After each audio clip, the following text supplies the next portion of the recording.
एका महत्त्वाच्या बातमीनं दिवसभराच्या बातम्यांची आपण सुरुवात करूया। राष्ट्रवादी काँग्रेसचे अध्यक्ष शरद पवारांनी मागचा आठवडा चांगलाच गाजवला। पवारांनी अध्यक्षपदावरून निवृत्तीचा निर्णय घेतलेला होता आणि त्यानंतर एका पत्रकार परिषदेमध्ये त्यांनी हा निर्णय मागे देखील घेतला। मात्र त्या पत्रकार परिषदेला अजित पवार उपस्थित नव्हते। नेमकं असं झालं तरी काय की अजित पवारांनी तिथं उपस्थिती लावली नव्हती? पाहूया त्याविषयीचा हा स्पेशल रिपोर्ट।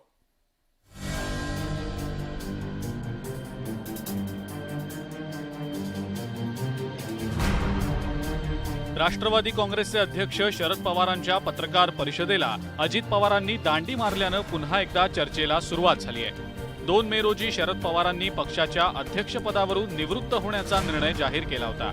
त्यांच्या निर्णयामुळे कार्यकर्ते भावूक झाले होते।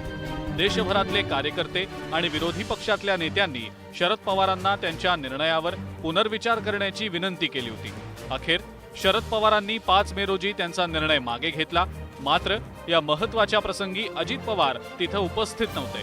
पवारांनी निवृत्तीचा निर्णय जाहीर केल्यावर तिथं उपस्थित असलेले अजित पवार निर्णय मागे घेताना तिथं उपस्थित का नव्हते याचं उत्तर खुद्द शरद पवारांनीच दिलं। साहेब आदेशामुळे मी प्रेसला आलो नाही त्याविषयी अजित दादा बोलले आपल्याला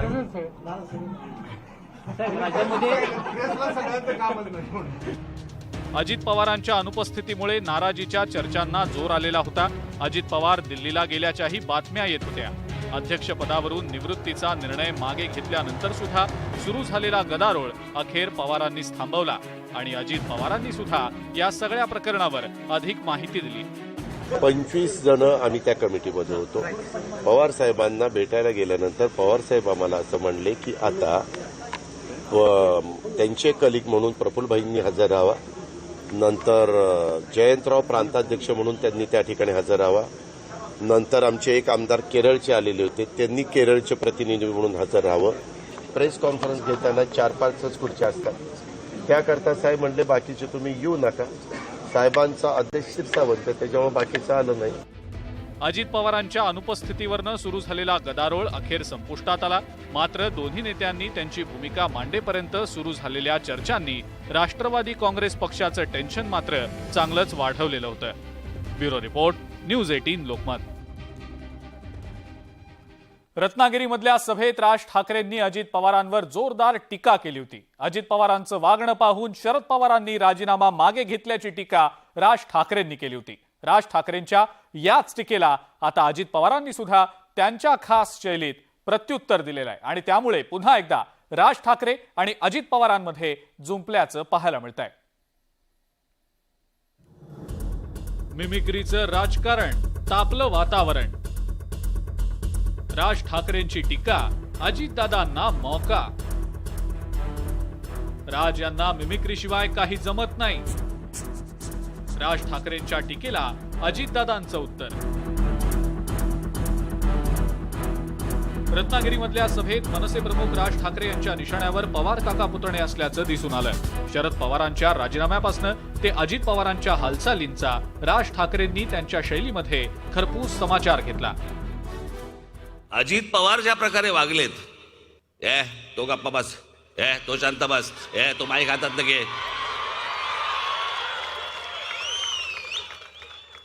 ते सगळं पवार साहेबांच्या डोळ्यात देखत होत असताना पवार साहेबांच्या मनात आलं असणार, अरे मी आत्ता राजीनामा दिलाय, हा माणूस असा वागतोय, खरंच जर दिला तर हा उद्या मला पण सांगेल गप्पा बस। खरं तर गेल्या आठवड्याभरापासून राज ठाकरे सातत्यानं अजित पवारांवर टीका करतायत, पण त्यावर अजित पवार काही बोलत नव्हते। पण आता थेट सभेतून राज ठाकरेंनी अजित पवारांची मिमिक्री केल्यानंतर अजित पवारांनीही त्यांच्या स्टाईलनं राज ठाकरेंवर प्रतिहल्ला केलाय। राज ठाकरेंना मिमिक्रीशिवाय दुसरं काय जमतं? मिमिक्री करणं हा त्यांचा जन्मसिद्ध हक्क आहे। त्यांना जनतेने नाकारलेलं आहे। त्यांनी पाठीमागं एकदा इलेक्शनमध्ये ते बाहेर पडल्यावर 14 आमदार निवडून आणले, दुसऱ्या टर्मला त्यांचा 1 आमदार निवडून आले। त्यांना त्यांचा पक्ष वाढवण्याच्या ऐवजी त्यांना अजित पवारवर मिमिक्री करणं आणि अजित पवारचं व्यंगचित्र काढणं ह्याच्यात त्यांना समाधान वाटतंय। ह्याच्यातनं ते समाधानी होत असतील तर त्यांना शुभेच्छा। राज ठाकरेंची टीका आणि त्याला अजित पवारांनी दिलेल्या या जोरदार प्रत्युत्तरामुळे मनसे आणि राष्ट्रवादीमध्ये पुन्हा एकदा जुंपण्याची शक्यता आहे। आता अजित पवारांच्या या टीकेला राज ठाकरे काय उत्तर देतात हे पाहणं महत्त्वाचं ठरेल। Bureau report, news 18 Lokmat. MNS अध्यक्ष राज ठाकरेंनी रत्नागिरीच्या सभेतून उद्धव ठाकरेंवरही जोरदार निशाणा साधला। या सभेमध्ये राज ठाकरेंनी मुंबईचा महापौर बंगला लोकांना विचारून ढापला का असा सवाल उद्धव ठाकरेंना विचारला होता, ज्यामुळे राज ठाकरे विरुद्ध उद्धव ठाकरे असा सामना आता रंगण्याची शक्यता निर्माण झालेली आहे। महाराष्ट्रात पुन्हा ठाकरे विरुद्ध ठाकरे।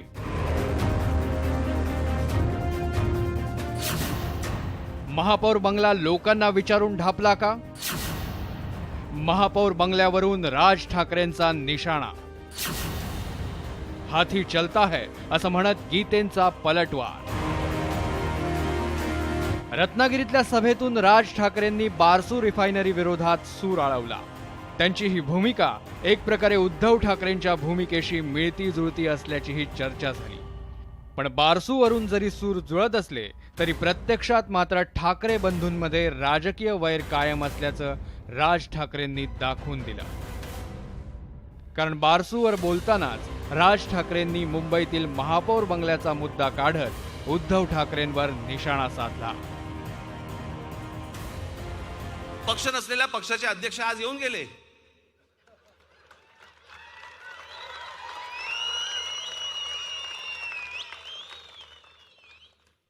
आता काय सांगतायत? जी लोकांची भावना असेल ती आमची भावना। अरे वा, मग तुम्हाला हवा होता म्हणून माननीय बाळासाहेबांच्या नावावरती मुंबईचा महापौर बंगला जो ढापला तो लोकांना विचारून ढापला।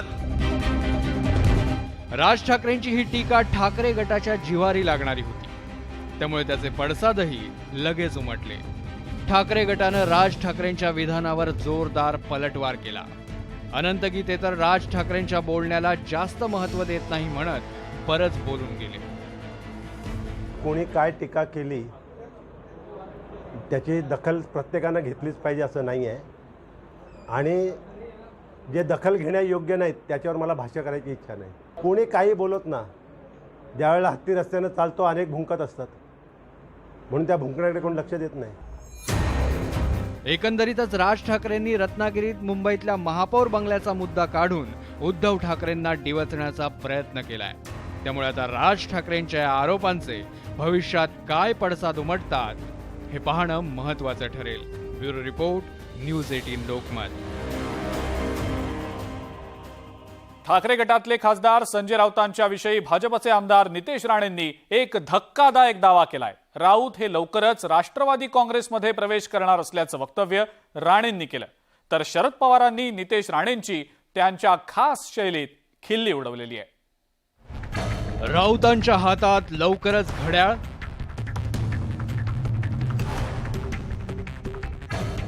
नितेश राणेंनी सांगितला मुहूर्त। 10 जूनला राऊत राष्ट्रवादीच्या बंधनात। भाजप आमदार नितेश राणेंनी गेल्या काही दिवसांपासून संजय राऊतांच्या विरोधात आघाडी उघडली आहे। संजय राऊतांप्रमाणेच नितेश राणेंनी हल्लाबोल करण्यासाठी सकाळचा मुहूर्त निवडलाय। यावेळी नितेश राणे एवढ्यावरच थांबले नाहीत, तर त्यांनी संजय राऊतांच्या राष्ट्रवादी काँग्रेसमधील प्रवेशाची तारीखही सांगून टाकली। महाराष्ट्राच्या राजकारणामध्ये येणाऱ्या काही आठवड्यामध्ये अजून एक भूकंप होणार आहे। संजय राजाराम राऊत ही येणाऱ्या 10 जून म्हणजे राष्ट्रवादीच्या वर्धापन दिवसाच्या अगोदर किंवा त्या दिवशी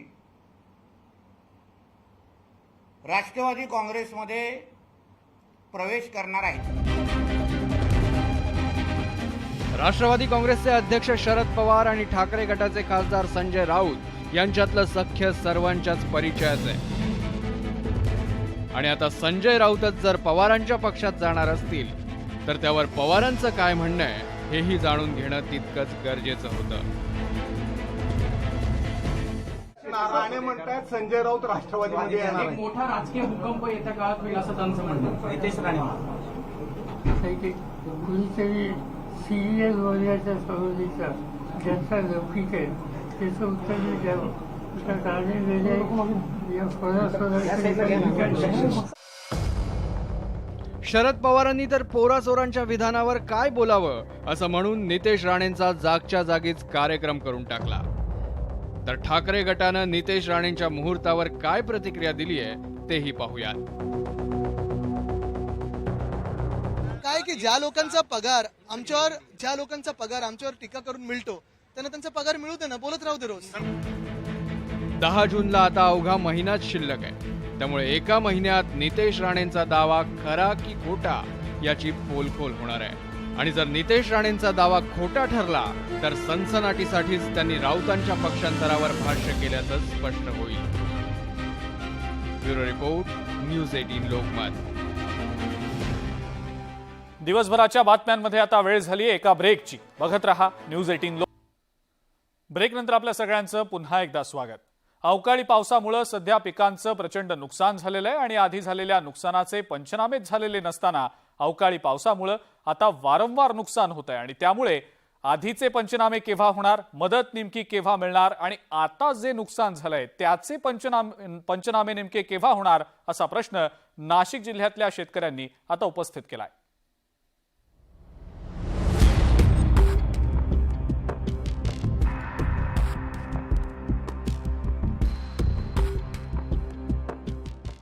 मालेगाव, मनमाड, देवळा या परिसराला 5 वेळा अवकाळी पावसाचा तडाखा बसलाय.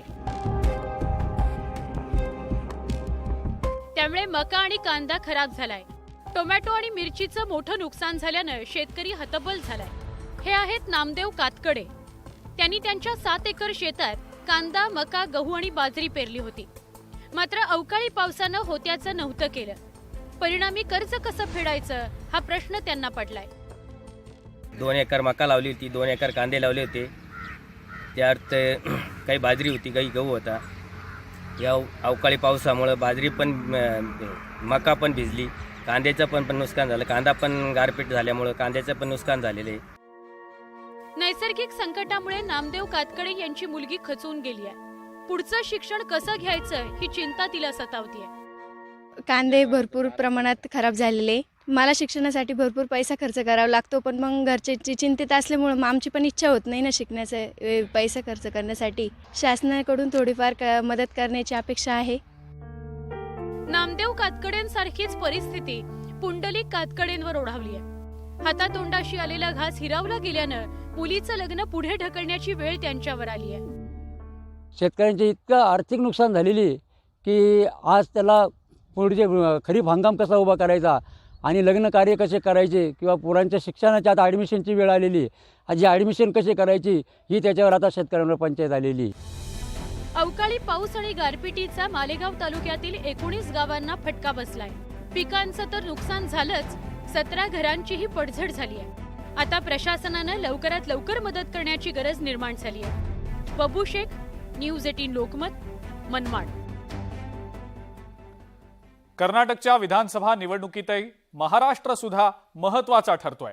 मराठी भाषकांची मतं कॅश करण्यासाठी भाजपनं मुख्यमंत्री एकनाथ शिंदेंना प्रचारासाठी मैदानात उतरवलंय आणि आता भाजपला मुख्यमंत्र्यांचा कितपत फायदा होतो हे 13 तारखेला निकालानंतरच स्पष्ट होईल.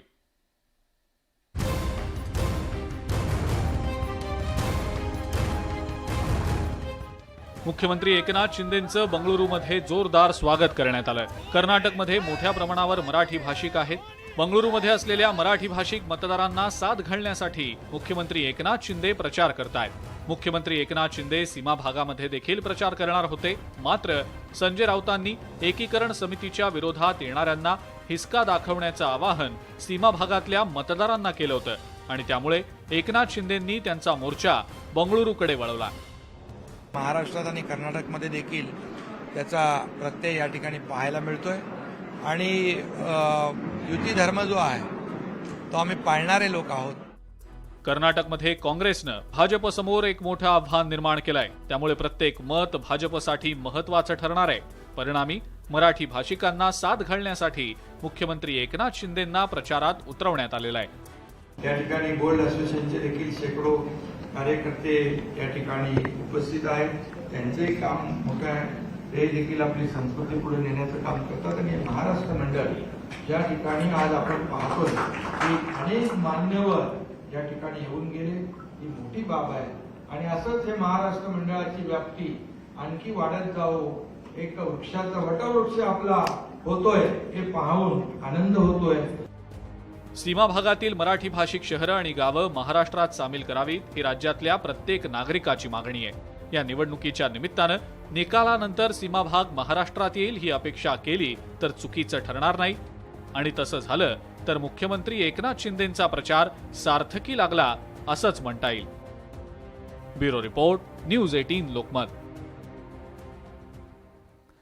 आणि यासोबतच दिवसभराच्या बातम्यांमध्ये आता वेळ झाली आहे इथंच थांबण्याची. ताज्या बातम्या आणि अपडेट्ससाठी बघत राहा फक्त न्यूज 18 लोकमत.